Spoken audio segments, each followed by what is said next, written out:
Russian President Vladimir Putin slammed the U.S. and wider West, claiming Tuesday that America wants to drag out the war in Ukraine. The situation in Ukraine shows that the U.S. is trying to prolong this conflict, he said during a welcome address at a conference in Moscow on international security, Russian state news agency Interfax reported. Putin also claimed that the U.S.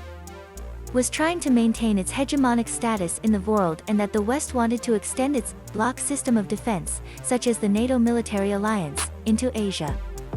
For this purpose, bellicose military-political alliances are being formed, such as AUKUS and the others, Putin claimed, referencing the Trilateral Security Pact between Australia, the UK, and US. That was signed last year.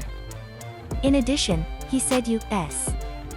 House Speaker Nancy Pelosi's recent visit to Taiwan, which angered Russia's ally China, had been a thoroughly planned provocation, saying such a reckless trip was part of a purposeful, conscious strategy of the United States to destabilize and chaotize the situation in the region and the world and an insolent demonstration of disrespect for the sovereignty of other countries and for its international obligations.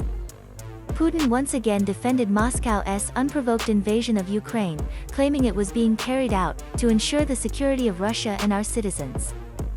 Russia claims its onslaught in Ukraine, which it calls a special military operation, is aimed at liberating pro-Russian, breakaway regions in the Donbass in eastern Ukraine, which it has supported since 2014. Russia has said the West's help for Ukraine is the culmination of years of anti-Russian sentiment, however, and has blamed NATO for starting the war.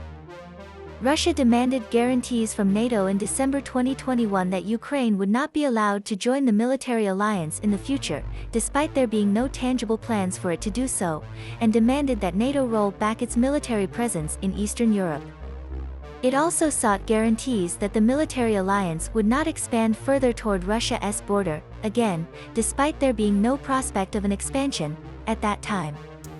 NATO officials said there was room for negotiation but rejected Russia's main demands, and on February 24, Russia launched a full-scale invasion, widely seen as believing it was capable of a quick victory in Ukraine and the overthrow of its pro-Western government.